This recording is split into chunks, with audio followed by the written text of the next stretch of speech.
Halo sahabat YJK, ketemu lagi dalam talk show kita pada kesempatan hari ini dan kita masih dalam seri pergumulan. Kali ini kita bicara soal pergumulan dalam pelayanan, ya.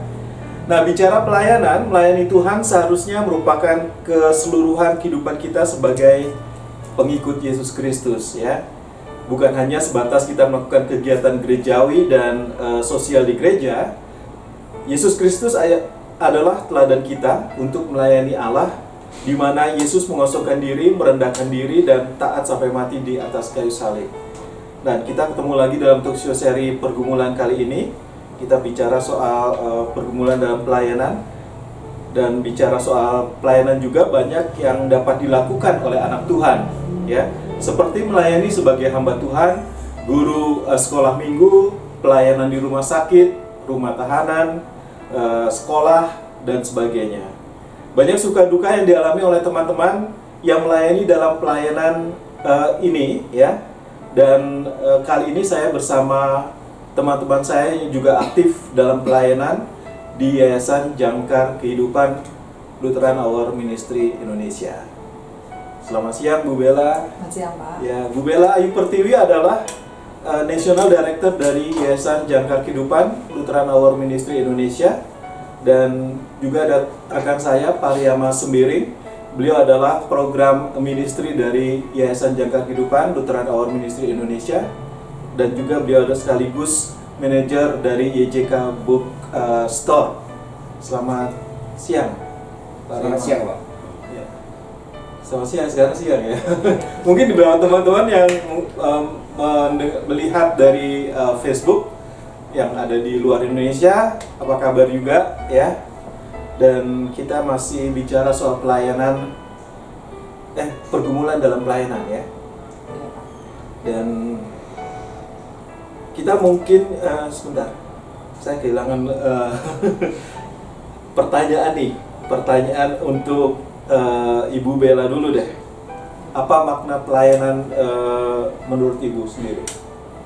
Melayani itu artinya memberikan sesuatu yang berupa bantuan atau pelayanan kepada orang lain yang membutuhkan, dengan sikap yang rendah hati, jujur, bersungguh-sungguh. Artinya niat yang tulus Pak untuk melayani. Jadi tidak kamuflase atau tidak setengah-setengah. Jadi memang memberikan pelayanan kepada orang seperti Yesus melayani murid-muridnya. Jadi membuahkan hasil yang baik, di mana kita menjadi contoh dan teladan dalam sikap kerendahan hati kita, dalam sikap kejujuran kita, dengan sikap sepenuh hati kita, tidak separuh hati dalam melayani. Ya, Bu Bella sebelum pelayanan di Yayasan Jangkar Kehidupan mungkin sempat juga ya melayani di gereja. Ya, aktif mungkin di beberapa seksi ya, atau bagian gitu. Iya. Contohnya di mana Bu, di gereja? Waktu saya masih belum menikah, saya melayani di gereja Presbyterian ya di Jakarta, di mana saya melayani sekolah minggu di situ. Jadi komisi sekolah minggu, terus saya masuk ke komisi pemuda juga ya. Jadi saya banyak memberikan mengikuti training guru sekolah minggu, dan saya juga memberikan pelatihan kepada guru-guru sekolah minggu ya. Di situ kita dituntut untuk belajar melayani anak-anak sekolah minggu dengan sikap rendah hati ya. Begitu banyak permintaan anak-anak sekolah minggu ya, dengan kebetulan saat itu jemaatnya punya ratusan murid-murid sekolah minggu ya. Di mana kita harus bersikap seperti hamba ya. Melayani itu bukan seperti tuan ya. Jadi kita melayani dengan sikap seperti hamba. Kita harus mampu merendahkan hati kita ya, dengan sungguh-sungguh memberikan jiwa dan motivasi kita untuk melayani, bukan sekedar hanya untuk mencari impresi atau pandangan dari khalayak luar, tetapi memang kita niat untuk melayani, yaitu murid-murid sekolah minggu saat itu. Kemudian saya pindah ke luar negeri setelah menikah, saya pindah ke Amerika. Di sana juga saya masuk ke dalam pelayanan sekolah minggu juga ya, dan pelayanan gereja. Di situ juga kita dihadapkan dengan pelayanan-pelayanan yang multicultural ya, di mana budaya Indonesia dengan budaya orang di luar negeri sudah berbagai macam budaya, dan mereka ada yang sikap yang arogan, ada yang sikap yang tidak peduli dengan budaya Indonesia. Nah, di situ kita sebagai pelayan ditantang untuk apa yang harus kita layani ya, karena bukan keakuan kita, bukan kekuatan kita, bukan skill kita yang membuat kita mampu, tapi kita dimungkinkan itu semua hanya karena kasih karunia Tuhan ya, yang memungkinkan bakat kita, talenta kita, kemampuan kita untuk melayani dapat kita berikan kepada orang lain yang membutuhkan yang kita layani, yang saat itu adalah murid-murid sekolah minggu atau jemaat di gereja ya, kebetulan suami saya adalah pendeta atau pastor, jadi kita juga melayani jemaat ya, di mana di situ kita ditantang untuk merendahkan hati kita ya, jangan karena di sana itu di samping multicultural mereka punya tingkat level keluarga yang berbeda-beda ya, misalnya mereka pekerjaannya lebih baik, mereka status keluarga negaranya lebih baik, jadi mereka kadang-kadang membedakan dirinya gitu. Nah, di situ kita harus benar-benar melihat bahwasanya berbeda-beda itu bukan berarti kita harus menunjukkan saya pelayan, saya harus menjadi yang pemimpin, tidak. Justru saat itu kita harus makin merendahkan hati kita ya, menjadi contoh dan role model itu susah Pak. Seperti saya bilang berkali-kali, seperti ikan di dalam akuarium ya. Jadi sikap kita, tingkah laku kita, pola pikir kita, kepribadian kita, tutur kata kita, pembicaraan kita, seluruhnya dilihat orang ya, gerak-gerik kita ya, orang lain itu memonitor terus ya. Seperti sosial media ya kita. Jadi apakah kita menjadi contoh, apakah kita menjadi batu sandungan buat orang lain ya, aduh itu pelayanan tidak benar ya, aduh itu sombong banget ibu itu, atau aduh ibu itu benar-benar luar biasa ya, itu tergantung kita ya Pak ya. Jadi hati kita yang menentukan apa kita benar-benar mau melayani, atau hanya kamuflase, atau hanya untuk pendapat orang, atau hanya untuk meraih satu kehormatan tertentu yang sama sekali tidak ada harganya di depan Tuhan Allah, karena kita melayani Tuhan Allah, bukan melayani manusia. Itu yang poin yang menarik ya, bahwa kita melayani Allah. Jadi memang semua tingkah laku kita memang orang akan melihat kita. Betul sekali Pak. Baik.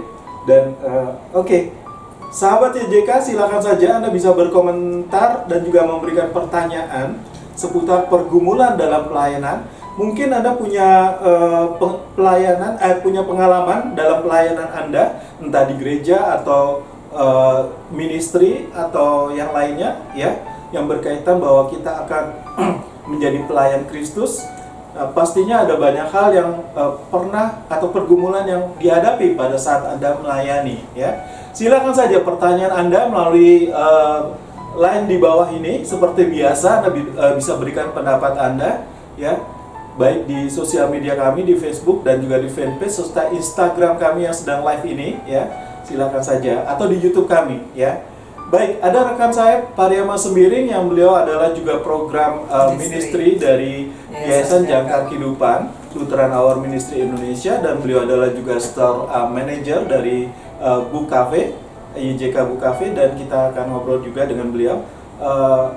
Papar, apa makna dari pelayanan sendiri menurut Pak Pak? Iya, kalau pelayanan sendiri itu kan sebenarnya cukup luas sekali ya, itu sangat luas sekali, definisinya juga cukup luas sekali gitu. Karena kan pelayanan itu sendiri kan ruang lingkupnya banyak sekali ya gitu, di dalam tata kelola, di dalam gereja itu sendiri pun sub-subnya sangat banyak sekali gitu kan. Ada pelayan meja, ada pelayan altar ya kan, ada pelayan sosial gitu ya, ada pelayan penjangkauan yang khusus gitu ya. Nah, jadi sangat luas sekali ruang lingkupnya gitu. Tetapi memang kalau melayani itu sendiri kan memang sesuatu yang kalau secara pribadi adalah sebuah karunia Tuhan gitu. Karunia Karunia Tuhan, anugerah Tuhan bagi saya gitu, dan bagi setiap orang-orang yang memang dipanggil Tuhan, dipilih Tuhan, dipilih Tuhan ya, untuk Untuk menjadi menjadi pelayan ya. bagian di dalam melayani raja di atas segala raja, yang tentunya itu adalah suatu kehormatan. Ya. Kita bisa melayani seorang pejabat, kita tentu bersyukur ya, kita bangga gitu. Ada orang yang menjadi ajudan dari bupati aja dia bangga gitu, menjadi ajudan dari presiden apalagi gitu ya.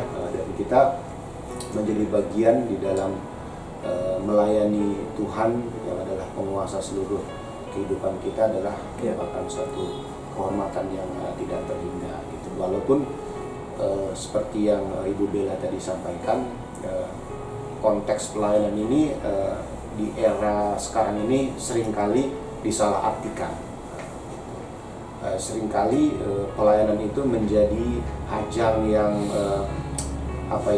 ajang untuk mendapatkan penghargaan, ajang untuk mendapatkan penghormatan gitu, atau ajang untuk mengekspresikan aktualisasi diri juga. Iya, sering. Nah, itu ya yang kadang-kadang akhir-akhir ini yang mungkin menjadi tantangan tersendiri gitu ya. Walaupun pada prinsipnya melayani itu adalah sesuatu yang sangat mulia gitu. Tetapi akhir-akhir ini itu menjadi hal yang sering menjadi terkotori gitu ya. Terkotori tercemari ya. Kemurnian di dalam pelayanan itu yang di zaman-zaman dulu itu adalah hal yang dipandang sebagai sesuatu yang mulia, itu menjadi akhir-akhir ini menjadi sedikit terkena imbas lah gitu. Contohnya apa, Pak? Contohnya banyak orang, seperti saya bilang tadi, banyak orang melayani untuk mendapatkan penghargaan, suatu pengakuan gitu, atau melayani supaya dipandang orang gitu. Dan tidak jarang juga orang melayani untuk mendapatkan posisi tertentu gitu. Nah, itu banyak terjadi juga di kalangan gereja-gereja, hamba-hamba Tuhan gitu ya kan. Untuk mendapatkan satu posisi itu kadang-kadang gontok-gontokan ya gitu ya. Sosial media bisa dibaca ya. Seperti pemilihan presiden sudah gitu ya. Iya. Nah, itu hal yang akhirnya masyarakat yang orang-orang percaya yang awalnya memandang satu pelayanan itu sebagai sesuatu yang sangat suci gitu, sangat mulia, murni, gitu, sakral ya, menjadi akhirnya sedikit tercemari gitu. Itu sih. Tapi kalau saya secara pribadi memandang bahwa kalau Tuhan masih memakai saya menjadi pelayan, itu adalah suatu kehormatan, sesuatu yang mulia dan harus dijaga mungkin. Harus dijaga. Ya, seperti tadi Bu Bella katakan betul, bahwa betul. dari tingkah laku kita ya, karena kita kan melayani istilahnya yang mempunyai bumi ini begitu ya. Iya. betul Pak. Iya. Baik.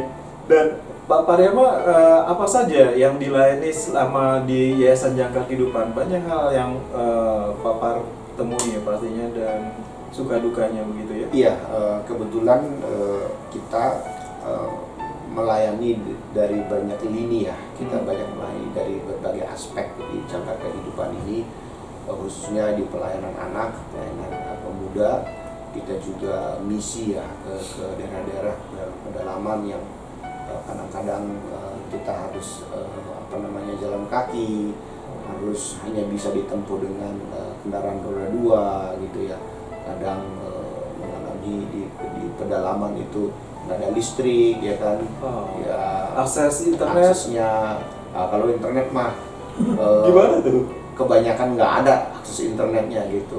Yang paling repot itu adalah hal-hal yang kita butuhkan ya, yang kita butuhkan secara privasi ya gitu, seperti mandi gitu kan, buang air besar gitu kan, itu hal-hal yang sangat privasi ya gitu. Tetapi itu tidak dapat kita temukan ketika kita melayani di daerah pedalaman gitu. Kecil ya. Ya, yang namanya kalau kita pengen ke toilet gitu itu BAB. hanya di belakang saja gitu. Atau ditanam. seperti itu, ada ke sungai segala macam gitu. Dan harus menyesuaikan diri. Iya, harus menyesuaikan diri ya dengan keadaan setempat ya. Keadaan setempat gitu. Oh. Kalau pertanyaan Pak Kris terkait dengan apa-apa saja yang kita lakukan Ya, di Jangkar ini ya, Jangkar Kehidupan sendiri ada beberapa program itu seperti membuat untuk anak itu seperti pengembangan program holistik talenta gitu kan, panggung boneka gitu, bercerita dengan kreasi balon segala macam gitu. Dan untuk youth kita biasanya itu lebih kepada leadership gitu ya, leadership kepada anak-anak muda gitu, bahwa mereka berharga gitu dengan konsep-konsep yang beraneka ragam. Ada bentuknya itu kita seminar, ada bentuknya kita Character building, ibadah gitu kan, ada bentuknya kita juga di lapangan gitu, yang menyesuaikan saja dengan kondisi lingkungan tertentu gitu. Ya. Baik, kemudian Bu, kalau Ibu Bella sendiri ada pelayanan yang berkesan pada saat Ibu melayani? Melayani Di waktu dulu ya? waktu dulu? Ada juga pelayanan-pelayanan di Jangkar mungkin? Ada yang... Pelayanan waktu saya masih mengajar sekolah minggu ya, itu saya terkesan ketika saya melayani di tempat anak-anak yang tidak punya orang tua ya, maksudnya bayi-bayi yang kebetulan orang tuanya tidak mengaku mereka sebagai anak mereka. Jadi ada satu tempat di Jakarta itu ada kayak rumah singgah ya. Jadi itu di situ ada anak-anak ya, bayi-bayi yang tidak mempunyai orang tua ya. Seperti panti asuhan? Ya, kayak panti asuhan, tetapi lebih ke bayi ya Pak. Yang rata-rata tuh isinya bayi-bayi. Jadi ada ya? Ada itu. Jadi orang tua yang begitu anaknya lahir ditinggal gitu ya. Jadi ada satu lembaga ya, yayasan yang mengumpulkan anak-anak tersebut ya. Dan itu lembaga Kristen ya kebetulan, dan kita mengadakan ibadah di situ ya. Ada anak yang agak udah mulai gede sedikit ya, 2 tahun 3 tahun, mereka suka cita ya. Saya lihat itu ya, saya kembali mengingat ya, firman Tuhan katakan biarkanlah anak-anak itu datang kepadaku, yang mereka tidak tahu latar belakang orang tuanya seperti apa, tetapi mereka dengan pure, dengan hati yang sukacita ya menerima kita, dan mereka sangat gembira bergabung bersama kita. Jadi saya rasa itu pengalaman yang menarik ketika saya mengajar sekolah minggu dulu di masa muda saya ya, waktu masih belum nikah ya. Tapi ketika di Amerika sana ya, saya juga melihat pelayanan untuk jemaat. Ketika saya bergabung bersama jemaat, ada jemaat yang merasa dirinya paling jago ya dengan kekayaannya dan sebagainya, dan di situ kita ditantang untuk mempunyai jiwa yang rendah hati, mau melayani, yang mengalah dengan dengan merendahkan keegoan kita ya Pak, dan kita menjadi satu teamwork ya dengan pekerja-pekerja gereja yang lain ya. Jangan karena kita merasa istri pendeta atau kita merasa pelayan Tuhan di situ kita merasa lebih mampu, tetapi di situ kita dilihat teamwork kita ya, gimana mengatasi jemaat yang seperti itu, bagaimana mengatasi kepribadian yang seperti itu ya.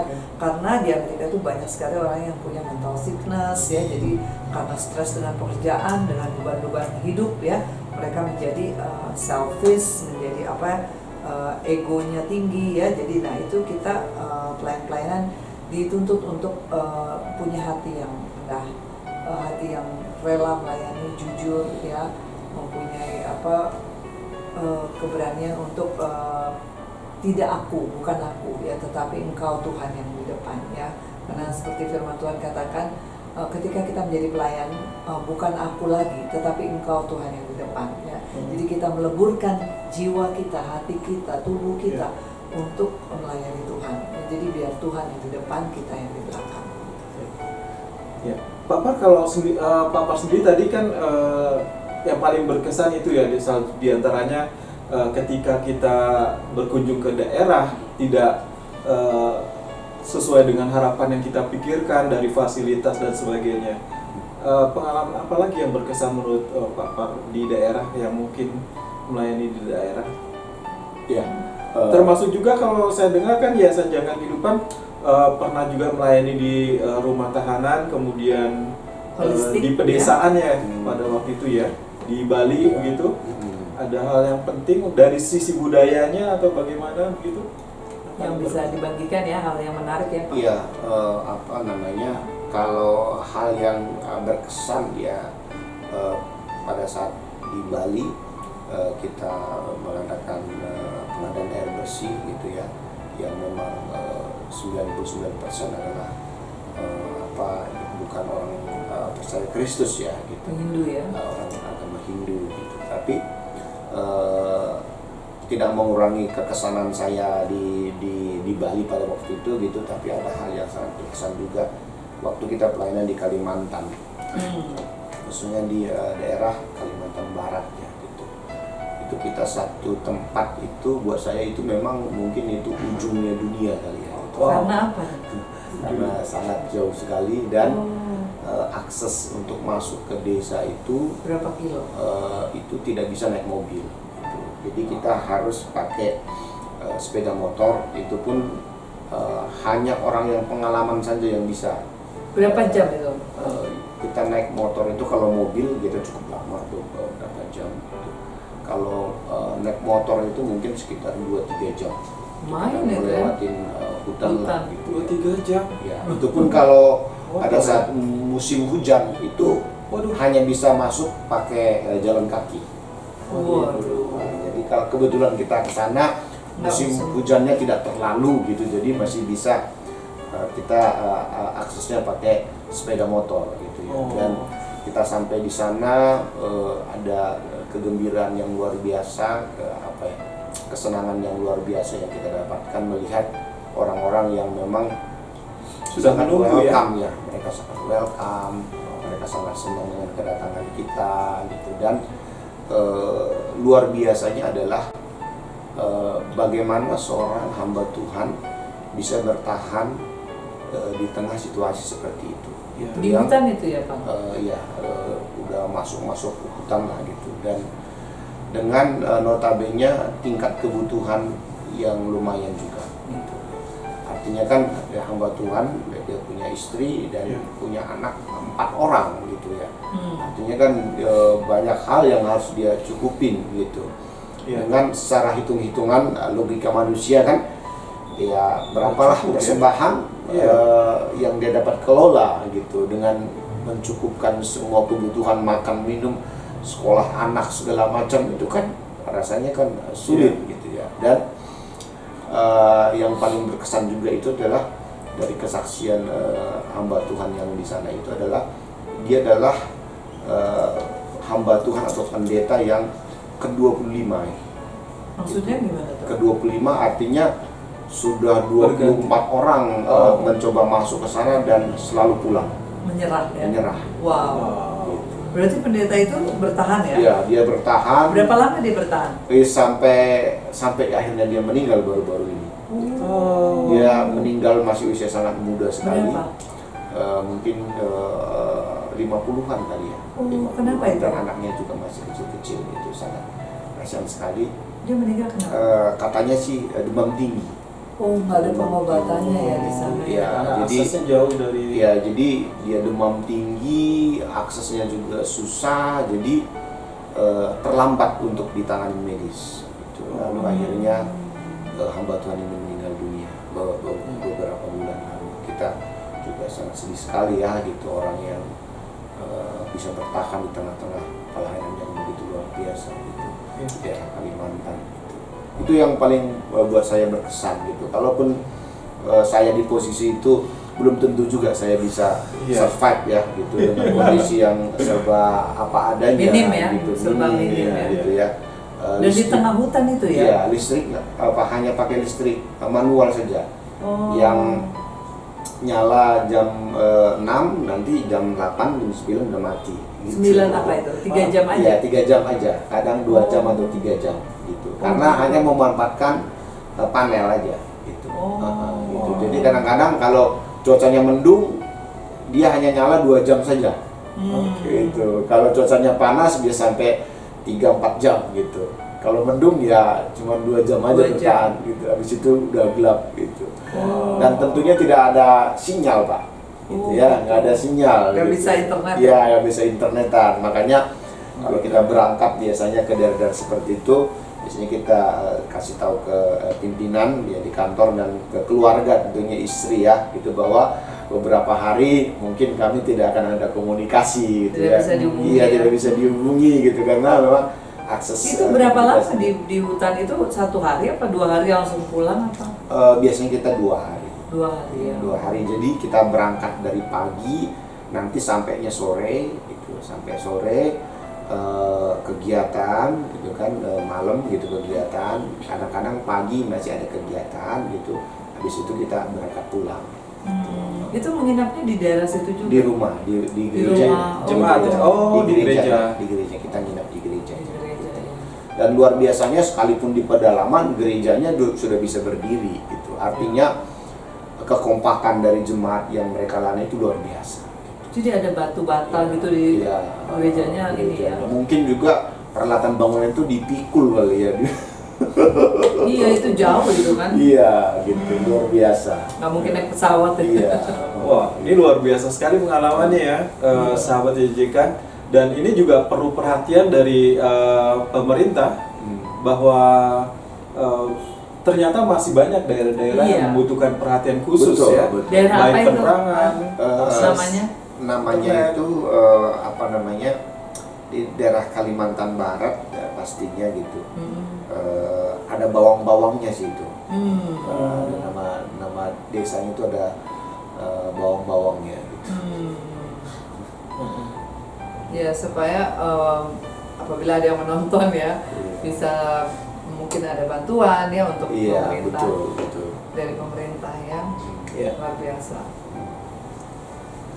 Baik, dan sahabat YJK silakan saja, saya masih menunggu buat sahabat YJK yang mau berkomentar atau juga memberikan pertanyaan atau pengalaman sahabat YJK. Mungkin Anda sendiri adalah seorang pelayan Tuhan yang memang seperti Pak Parta katakan tadi, melayani di daerah terpencil atau juga mempunyai kendala dalam pelayanan Anda bisa sharing, bisa berikan pengalaman, bisa berikan pertanyaan, silakan saja pertanyaannya di bawah ini ya. Dan oke, ada satu pertanyaan yang mungkin saya coba bacakan ya. Menurut Bapak dan Ibu mengenai orang yang masuk dalam pelayanan bukan karena panggilan, bagaimana? Seperti dipaksa oleh orang tua atau keluarga sehingga menghadapi mereka di luar pelayanan sangat berbeda saat melayani. Nah, panggilan karena dipaksa apa nih? Orang masuk dalam pelayanan bukan karena panggilan, bagaimana nih? Bukan Bisa. karena panggilan. Jadi Bisa nggak pelayanan dalam Tuhan tapi bukan karena panggilan? Jadi mungkin anaknya disuruh masuk sekolah teologi. Seperti dipaksa gitu. oleh orang tua atau keluarga sehingga apa nih, hadap mereka di luar pelayanan sangat berbeda saat melayani. Ya, ada beberapa suku di Batak sana ya, orang tuanya bangga kalau anaknya jadi pendeta ya. Mungkin orang tuanya pengen anaknya jadi pendeta dan anaknya mungkin tidak berjiwa melayani dan disuruh ikut sekolah teologi ya. Lalu ketika dia tamat, dia memang tidak jiwa melayani karena dia hanya untuk membuat orang tuanya bangga dan patuh sebagai anaknya. Gimana Sehingga Pak? feel-nya dalam melayani berbeda. Berbeda, pasti. Bagaimana itu? Ya. Nah, itu juga memang menjadi satu fenomena, Pak ya, bahwa memang itu realita ya. Itu kenyataan ada Kenyataan di banyak yang dalam kayak gitu. kehidupan kita, banyak orang-orang yang memang melayani bukan karena callingnya, bukan karena panggilan Tuhan secara pribadi buat dia gitu. Nah, ini yang akhirnya menjadi kadang-kadang akhirnya merusak esensi dari pelayanan itu sendiri gitu. Itu banyak hal banyak terjadi gitu. Selain faktor karena paksaan oleh orang orang tua atau siapapun itu gitu. Ada juga orang yang melayani karena memang tidak ada pilihan lain gitu kan. Nah, tidak ada pilihan lain. Pekerjaan lain mungkin ya. Ya, mungkin karena tidak ada pilihan lain ya akhirnya dia mencemplungkan dirinya lah di dalam pelayanan. Itu juga kurang tepat gitu. Nah, karena kalau kita tidak memahami esensi dari pelayanan itu sendiri, maka kecenderungan pada saat kita menjalinnya dengan cara yang salah gitu. Seperti kita memegang sebuah benda gitu ya kan. Nah, kalau kita memang tidak mengerti bagaimana mengoperasikan benda itu dengan baik, maka kita bisa saja mengoperasikan dengan cara yang salah gitu. Demikian juga di dalam pelayanan gitu. Yeah. Ada gereja-gereja tertentu juga yang memang dia pelayanan itu diwariskan. Oke. Oh. Ya, pelayanan itu diwariskan. Maksudnya gimana itu, Diwariskan Pak? contoh, orang tuanya membangun gereja itu. Oh iya Oh, iya iya. iya. merintis, Oh, iya, iya. merintis gereja itu. Gitu. Dia- Merintis gereja itu sampai akhirnya punya jemaat, punya gedung, dan mungkin juga punya fasilitas yang luar biasa gitu ya. Dan Ketika pensiun bapaknya. ketika bapaknya sudah mau akhir-akhir hidupnya gitu ya kan. Nah, ini gereja ini siapa yang akan teruskan gitu. Iya, iya. Gereja ini siapa yang teruskan? Bapak sudah berjeri lelah ya kan. Bapak sudah dari awal merintis gereja ini gitu. Jangan sampai orang lain ya kan. Padahal justru banyak orang mungkin yang terpanggil di situ Iya, ya. nah satu sisi anaknya itu tidak ada panggilan. Tidak ada panggilan ke situ, tetapi karena memang dorongan orang tua bahwa sayang sekali gitu kalau Iya. kamu tidak meneruskan pelayanan ini, orang lain yang akan teruskan gitu. Iya, Ya, pastinya akhirnya ya. dengan pertimbangan sayang aset ini akan jatuh ke tangan orang lain mungkin segala macam, dan akhirnya anaknya dipaksakan lah gitu. Masuk Ya, ke Dipaksakan pelayanan. masuk ke ya. pelayanan dalam kondisi anaknya mungkin tidak siap gitu ya.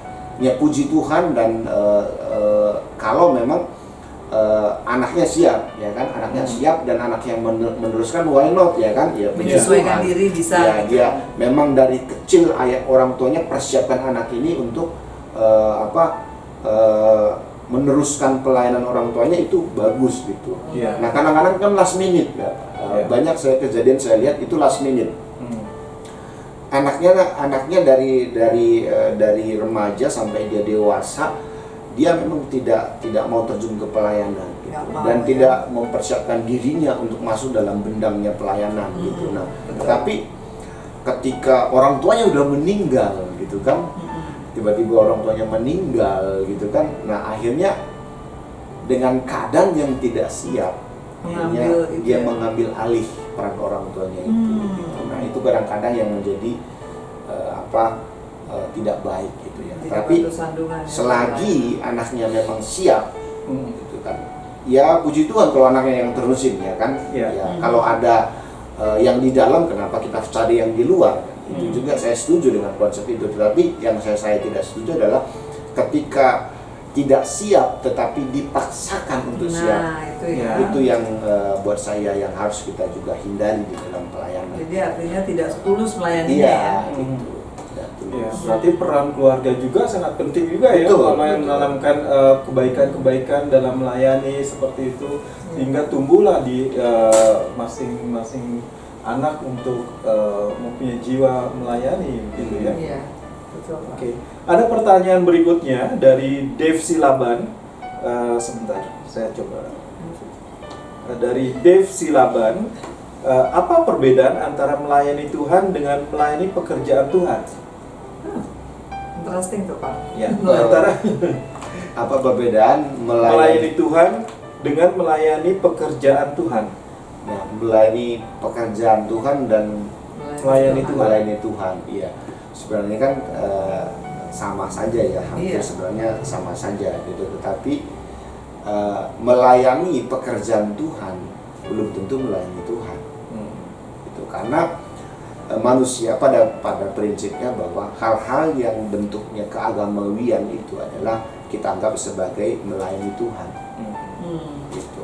Kayak contoh di dalam gereja gitu kan, ya terlihat seperti melayani Tuhan gitu kan ya. Dan orang dan kita memandangnya mereka sedang melayani Tuhan. Tapi belum tentu bahwa itu adalah melayani Tuhan gitu. Tapi kalau sudah melayani Tuhan, nah, itu sudah pasti melayani pekerjaan Tuhan. Sudah pasti melayani pekerjaan Tuhan. Melayani pekerjaan Tuhan yang kita anggap sebagai sesuatu yang memang melayani pekerjaan Tuhan, tapi belum tentu kan hatinya benar-benar sungguh-sungguh kan kepada Tuhan gitu kan, belum tentu juga gitu. Tapi kalau saya percaya kalau dia memang tujuannya melayani Tuhan, ya, dia pasti sudah melewati fase melayani pekerjaan Tuhannya. Ya. Oh gitu ya. Jadi melayani pekerjaan Tuhan dan melayani Tuhan ya. Iya. Jadi dilihat hatinya ya ketika dilihat melayani. hatinya, kemurnian hatinya. Dan itu yang tahu hanya dia dengan Tuhan saja. Pribadi ya. Ya, dia dengan Tuhan aja yang tahu. Kita tidak boleh ngejudge juga ya, bahwa dia itu memang bukan, murni untuk ya, melayani Tuhan atau hanya karena banyak juga orang yang bekerja di institusi Kristen ya, kayak yayasan kita ini ya. Ya kan ini yayasan Kristen juga Pak. Jadi apakah masing-masing staf atau pekerja juga melayani Tuhan atau melayani pekerjaan Tuhan juga ya.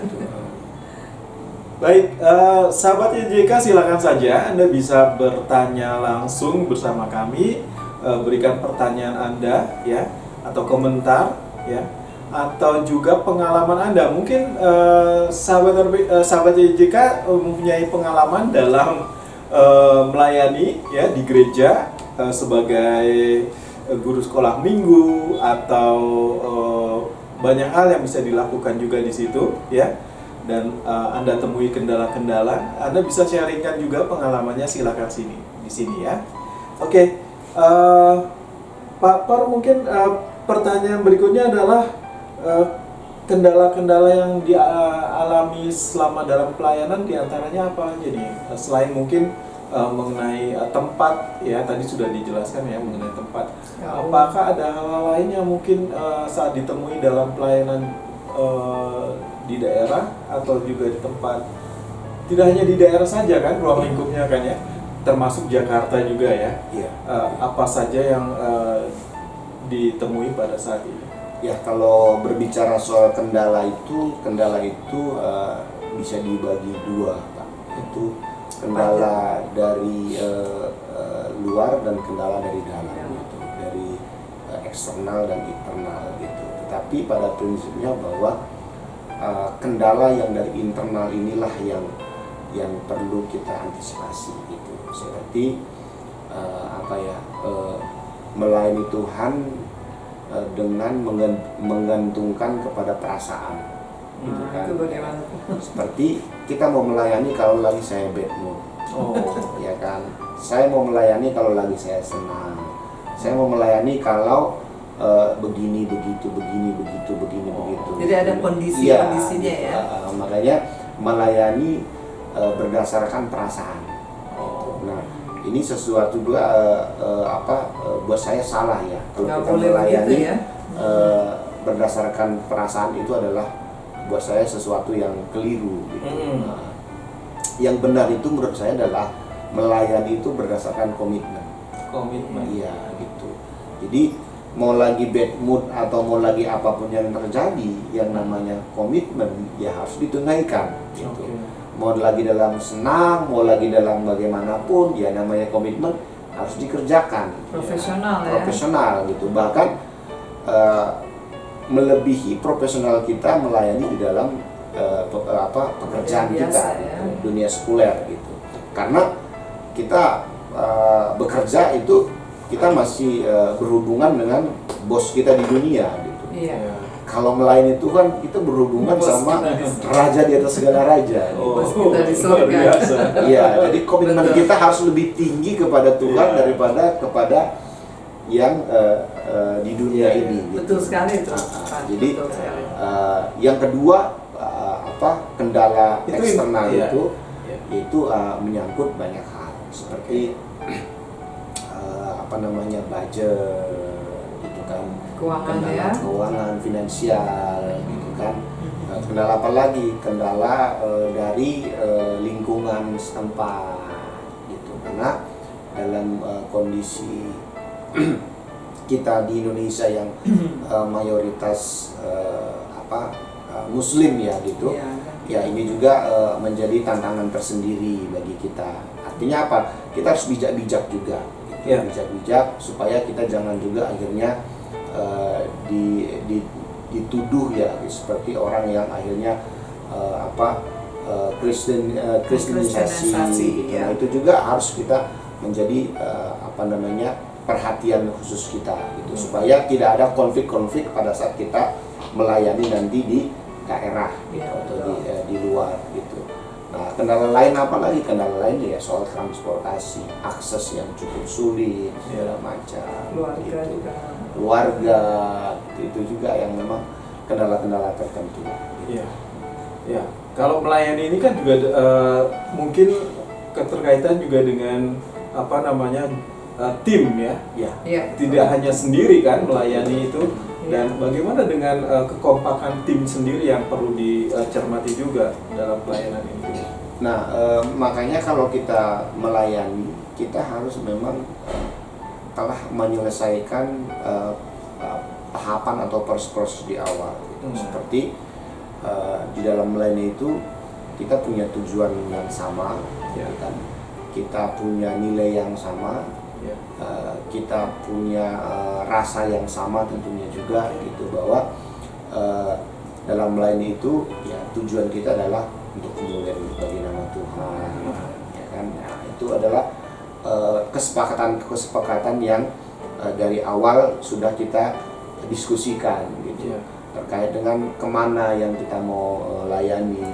Karena seperti saya bilang tadi di awal, melayani itu kan ruang lingkupnya cukup luas sekali gitu kan. Iya. Ada orang-orang tertentu dia hanya memang dipanggil Tuhan melayani di bidang-bidang tertentu gitu. Iya. Seperti ada orang-orang yang memang spesialisnya hanya di anak saja kan. Iya. Ada yang memang spesialisnya memang misi gitu ya kan. Misi. Pedalaman ya kan, daerah-daerah yang terabaikan gitu ya kan. Seperti misionaris. Nah, itu panggilan mereka. Berbeda-beda ya. Nah, ada juga memang orang yang memang dipanggil hanya kepada pelayanan mimbar aja gitu.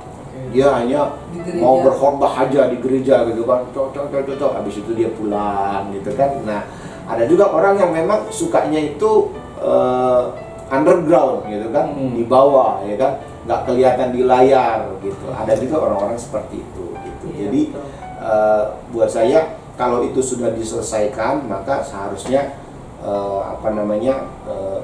kita dapat berjalan bareng gitu. Ya. Baik, dan sahabat YJK silakan berkomentar dan juga pertanyaan Anda, kami tunggu. Dan satu hal yang bisa sahabat YJK cermati juga dan perlu diingat juga bahwa kami juga memiliki toko buku, yaitu YJK Bookstore, yang juga bisa mendapatkan buku-buku seputar teologi dan juga pelayanan ya, seperti kelengkapan sekolah minggu dan buku-buku lainnya ya Pak. Iya, Ya? iya. Buku-buku apa saja yang bisa didapatkan di YJK Bookstore? Iya, karena kebetulan kita hari ini temanya adalah tentang pelayanan ya. Iya. Kita ada buku-buku tentang ditetapkan dan ditulis oleh Jan Aritonang, ya kan. Nah ini juga tentang kumpulan tentang mempersiapkan khotbah segala macam gitu ya. Nah ini juga tentang panggilan menjadi berkat gitu. Wow. Ya, panggilan menjadi berkat tetap masih ditulis oleh Jan Aritonang. Ya, ini juga adalah buku-buku yang bagus kalau kita ingin memahami lebih jauh tentang dunia pelayanan ya. Ada juga ini tentang menjadi saksi Kristus ya, menjadi saksi Kristus, ditulis oleh Eka Dharma Putra gitu ya. Wah, ini adalah buku-buku yang bagus. Dan ada juga buku tentang Purpose Driven Life ada juga ini buku dalam versi 2-nya yaitu Purpose Driven Church gitu. Jadi jadi bisa juga didapatkan di YJK Bookstore ya, bagi Bapak Ibu Saudara yang ingin belajar lebih jauh tentang dunia pelayanan ya. Ada juga tentang tumbuh mekar melayani kehendaknya. Nah, ini juga bagus sekali ini ya. Bapak Ibu dapat membeli di YJK Bookstore di Rawamangun. Banyak buku-buku berkualitas yang sahabat YJK bisa dapatkan ya, dan diantaranya juga ada Landasan Iman Kristen. Ini juga perlu dibeli ya, Bu ya. Ini sangat bagus. Katekismus ya, yang bisa sahabat YJK dapatkan. Ini dengan penjelasannya, jadi begitu lengkap ya, sahabat YJK bisa dapatkan. Juga ada buku pelayanan 5 jawatan, Support Structure for Church ya. Ini bagus juga sahabat YJK dapatkan saja. Ada program menarik yang bisa sahabat YJK dapatkan, yaitu program diskon 50%. 50% ya? Iya. Wah, apalagi menjelang Paskah ya? Iya. Oke, ini menarik. Silakan saja bisa datang langsung ke Jalan Sunan Sedayu, Rawamangun, Jakarta Timur, atau juga bisa melalui Tokopedia ya, YJK Bookstore. YJK Bookstore ya. Tokopedianya Pak. Ya, Tokopedia YJK Bookstore ya. Dan sahabat YJK juga bisa datang langsung. Kalau datang langsung ke YJK Bookstore di Rawamangun, Anda juga bisa menikmati makanan ringan dan juga ada kopi. Dan tempatnya juga menarik untuk sahabat YJK kunjungi, karena bisa selain baca buku juga bisa menikmati makanan dan juga minuman ringan ya. Sahabat YJK juga dapatkan juga makanan dan minuman ini melalui GoFood ya. Bisa langsung ke YJK Books Cafe ya. Baik, jadi banyak sekali akses yang bisa sahabat YJK dapatkan ya, bisa melalui online, bisa melalui offline ya. Dan buku-buku ini sangat menarik dan bisa jadikan inspirasi dan pegangan buat teman-teman dan juga keluarga ya. Kita masih di seri pergumulan, masih bicara soal pergumulan dalam pelayanan. Banyak hal yang sering kita ketemui dalam melayani ya, entah itu di sekolah minggu banyak hal Bu yang pada saat melayani, di antara selain tim yang harus kompak, kemudian juga apalagi Bu kalau di sekolah minggu? Sikap untuk melayani ya. Jadi ada yang sikapnya tidak mau rendah hati ya, itu susah juga kalau menjadi pelayan ya Pak. Lalu kemampuan itu skills ya. Jadi ada orang yang nggak punya kepercayaan diri atau confidence untuk mengajar ya. Karena kan kita akan memberitahukan kepada anak-anak pengajaran Tuhan, pengajaran Kristus ya. Jadi kita juga harus mempunyai skill untuk mengajar ya, seperti guru-guru di tempat sekolah-sekolah biasa, kita juga harus punya kemampuan untuk mengajar. Lalu kita juga punya attention, perhatian untuk anak-anak ya. Jadi kadang-kadang kita cuma mengajar, kita tidak ada perhatian buat anak-anak. Kita juga harus memperhatikan, kadang anak-anak itu punya emosi atau jiwanya yang berbeda-beda. Ada anak yang gampang temperamen, marah, sedih, kesal ya. Nah, kita harus mengetahui jiwa anak ya. Kita belajar mengetahui jiwa anak, apakah anak ini ada masalah dengan keluarganya, atau anak ini mempunyai jiwa yang sensitif, mudah tersinggung ya. Jadi kita belajar juga mengenai kejiwaan anak ya. Jadi di situ guru-guru sekolah minggu juga dituntut mempunyai skill untuk memperhatikan anak. Lalu ada juga tindakan ya. Jadi ketika kita memperhatikan, tidak hanya memperhatikan saja, kita harus ada action, tindakan ya. Tindakannya bagaimana ya? Kita perlu menolong, kita menolong. Bagaimana cara menolongnya itu berbagai macam cara ya. Misalnya kita laporkan ke gereja setempat yang tempat sekolah minggu kita berada, apa yang harus kita lakukan, pendekatan kepada orang tuanya, pendekatan kepada komunitinya, atau dia tidak bisa sekolah, kita masukkan ke tempat sekolah yang anak itu bisa membaca, menulis ya. Jadi ada banyak hal yang harus kita lakukan, action, tindakan ya. Tidak hanya memperhatikan, juga kita langsung bertindak ya. Terus kita juga yang terakhir itu bertanggung jawab ya. Bertanggung jawab itu artinya ketika kita memberitakan firman, mengajar anak, mendidik anak di dalam takut akan Tuhan, kita bertanggung jawab. Sikap kita sebagai guru sekolah minggu, kita juga bertanggung jawab. Jangan ketika kita mengajar, mendidik hanya di depan saja, tapi ketika kita sudah di luar dunia mengajar, kita menjadi orang biasa. Tetapi tetaplah menjadi pelaku-pelaku firman, dimanapun saja guru-guru sekolah minggu itu berada, ditempatkan ya. Jadi tetap menjadi pelaku firman yang menjadi contoh dan teladan bagi anak-anak sekolah minggunya. Dan yang terakhir ya, yang mempunyai peran yang penting juga adalah appearance atau penampilan ya.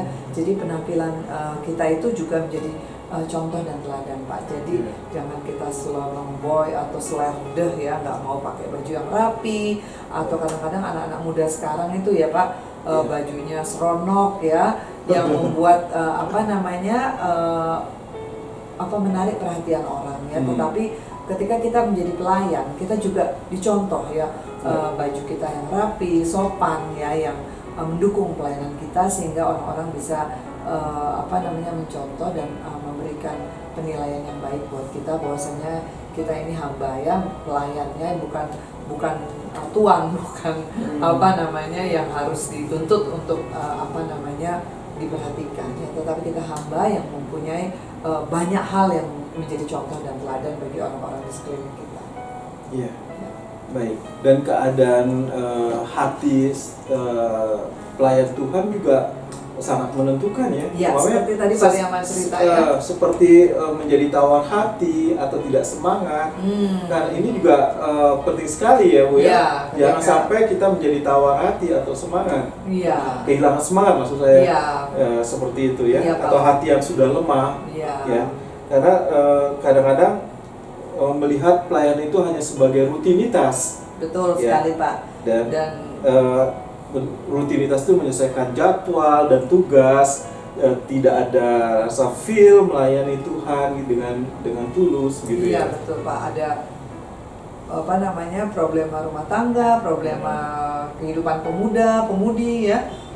Ketika masih muda kan dalam melayani Tuhan banyak tantangannya, lalu ketika dihadapkan kepada pelayanan jiwanya menjadi rentan ya, jadi malas, kadang-kadang aduh tantangannya banyak ya, sudahlah saya kerja di dunia awam saja ya, akhirnya mundur teratur ya. Jadi itu yang dilihat Pak ya, kadang-kadang orang memang tidak punya jiwa pelayan ya, jadi susah ketika masuk ke dalam dunia pelayan, dia akan mikir aduh coba ya saya kerjanya bukan di dunia pelayan ya, lalu mulai berpikir motivasi pelayanannya berpindah, bergeser, dan akhirnya itu untung rugi. Lalu hitung, aduh kayaknya kalau di dunia sekuler saya gajinya lebih tinggi nih, aduh kayaknya banyak nih penghormatan saya, penghargaan saya, dan sebagainya, panjang urutannya Pak. Oke. Nah, sahabat YJK, apakah Anda sudah siap melayani Tuhan? Ya, itu harus Anda refleksikan dalam diri Anda sendiri, dan silakan saja kalau Anda juga punya pendapat atau pengalaman Anda dalam melayani ya, Anda bisa langsung bertanya atau sharing di sosial media kami ya. Oh ya, untuk sahabat YJK yang ingin menghubungi YJK bisa menghubungi kantor kami di 021 296 88445 ya, 021 296 8845, atau juga ingin bertanya seputar Yayasan Jangkar Kehidupan ya, atau Lutheran Hour Ministry Indonesia, bisa langsung ke WA atau WhatsApp di 0853 10 56 8008 ya, 0853 10 56 8008. Dan jika punya pertanyaan, Anda ingin mencari buku-buku yang bagus, berkualitas, atau juga yang berkaitan dengan pelayanan Anda, ya, silakan saja di YJK Book Cafe di 0813 333 21636, ya. 0813 333 21636. Silakan pertanyaan Anda kami tunggu. Dan Pak Pariama, mungkin satu hal yang menarik juga, pelayanan di pernah juga melayani untuk orang sakit ya Pak Pariama, atau juga bagaimana pengalaman yang berkesan juga mungkin saat melayani di rumah tahanan mungkin? Iya, kalau pengalaman melayani di rumah sakit atau di rumah tahanan ya gitu, tentu punya tantangan tersendiri gitu, punya pergumulan tersendiri gitu, karena pada umumnya kan orang-orang yang ditahanan itu adalah orang-orang yang bermasalah secara hukum yang kadang-kadang mereka seperti kehilangan pengharapan dengan berbagai macam tuntutan hukum yang mereka sedang menjalani gitu ya. Ada yang memang kasusnya karena membunuh, ada yang karena narkoba, ya macam-macam lah gitu. Dan tentu itu tidak mudah ya, itu tidak mudah mereka menjalani proses itu. Jadi biasanya kalau kita ke tahanan, biasanya kita lebih banyak bercerita tentang pengharapan di dalam Tuhan, tentang hidup baru di dalam Tuhan, bahwa sekalipun dengan berbagai macam dinamika yang sudah mereka pernah jalan dalam kehidupannya, bahwa Tuhan masih peduli, Tuhan masih mengasihi mereka, Tuhan masih menantikan perubahan dari hidup mereka, dan selalu ada harapan di dalam Tuhan. Lebih ke itu sih tantangannya. Yang kedua itu adalah karena memang mereka adalah hari-harinya ada di dalam tahanan gitu ya, dan mungkin juga makanan mereka apa adanya gitu ya di sana gitu. Jadi lebih kepada kalau kita berkunjung ke sana itu lebih kepada kita harus persiapkan lah gitu sesuatu untuk kita share bawa makanan mereka. ya, Bawa makanan, atau mungkin tidak makan tapi adalah hal yang kita bawa kepada mereka gitu, sebagai kita peduli juga dengan situasi mereka gitu. Kemudian untuk Bu Bella nih, mungkin satu hal yang menarik Bu, YJK atau Yayasan Jangkar Kehidupan juga memberikan kursus Alkitab ya, iya. Atau Bible course untuk anak-anak ya, Iya. Anak-anak dan dewasa ya. Anak-anak dan dewasa. Siapa saja yang bisa mendapatkan akses untuk ikut dalam kursus Alkitab ini Bu? Anak-anak SD, ya Pak Rema bisa jelaskan? Iya, jadi kita itu memang ada program yang namanya BCC. Itu untuk anak-anak dari kelas besar. Usia berapa? Kelas besar. Anak-anak kelas besar yang sudah tahu baca. Kira-kira usia berapa itu? Usia kelas 3 SD. Kelas 3 SD sampai dengan kelas 6 lah. 6 SD ya? Kelas 6 SD. Jadi kelas 3 ya? Ya, itu kita ada BCC 1, 2, dan 3 gitu. Dan biasanya kalau ada orang yang akhirnya berhasil menyelesaikan itu, kita juga berikan hadiah dan sertifikat. Nah, lalu ada juga BCC untuk dewasa, kelas untuk dewasa gitu. Dewasa itu untuk orang tua, remaja, pemuda itu sudah bisa. Dari SMP itu sudah bisa gitu. Itu namanya Mari Belajar Iman Kristen. Mari Belajar Iman Kristen, dan itu juga pedalaman Alkitab juga. Siapa saja bisa mendapatkan materi? Bagaimana caranya mendapatkan materi-materi itu? Bisa dihubungin ke kontak person kami gitu.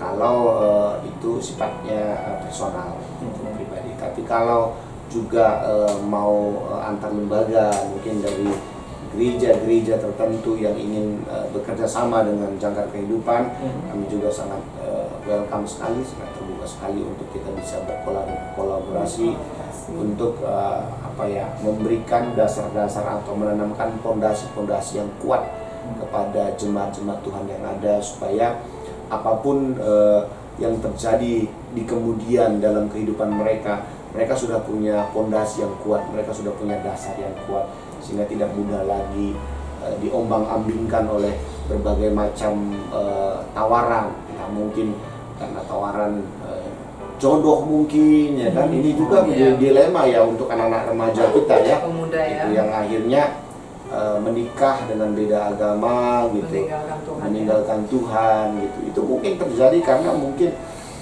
pondasi pondasi iman mereka kurang kuat. Mereka belum memahami nilai-nilai kekristenan itu dengan kuat, sehingga gampang sekali mereka untuk terombang-ambingkan dan menjual keyakinan mereka dengan berbagai macam tawaran, seperti mungkin jodoh, ya kan, pertemanan, mungkin pekerjaan, ya kan, ya itu yang harus kita antisipasi supaya gereja-gereja Tuhan dapat memperlengkapi jemaat-jemaat Tuhan yang Tuhan percayakan dengan dasar-dasar kekristenan yang kuat. Baik, jadi syarat-syaratnya sendiri harus hubungi YJK ya? Syarat-syaratnya tidak terlalu sulit, bisa kontak langsung ke Jangkar Kehidupan, kantor YJK Pak. Gitu. Pariama atau dan ini bisa menjadi satu program yang menarik mungkin ya, bagi guru-guru atau koordinator sekolah minggu, betul. Kemudian rumah singgah rumah singgah, jika Anda memang melayani dalam satu komunitas pelayanan untuk orang-orang tertentu ya, Anda bisa berikan program Bible course atau kursus Alkitab ini ya, dan di akhir kursus ini sepertinya ada sertifikat ya? Ada sertifikat kita berikan. Tapi hanya bagi yang menyelesaikannya, Pak. Sampai habis ya. Selesai gitu. Oke. Baik, silakan saja sahabat YJK yang ingin menghubungi YJK bisa hubungi melalui line telepon yang tadi sudah saya informasikan. Sebentar, saya lihat dulu contekan saya di 021 296 88 445 ya, 021 296 88 445, atau bisa melalui WhatsApp atau WA di 0853 1056 8008 ya, 0853 1056 8008. Dan juga untuk Anda butuh informasi mengenai buku-buku yang sedang Anda cari, bisa hubungi YJK Bookstore di 0813 333 21636 ya, 0813 333 21636. Nah, sahabat YJK, keadaan mungkin keadaan saat ini ya, seperti adanya wabah COVID dan penyakit-penyakit yang kita sering dengar ya, mungkin sedang tidak baik. Masalah akan datang, manusia mengecewakan juga ya, terkadang mengecewakan begitu, dan kita belajar iman dan bersukacita karena keselamatan yang diberikan Allah pada umatnya. Jadi mari kita terus berpengharapan, termasuk jika Anda menemui kendala atau pergumulan dalam pelayanan Anda ya, dalam situasi apapun, percaya kepadanya.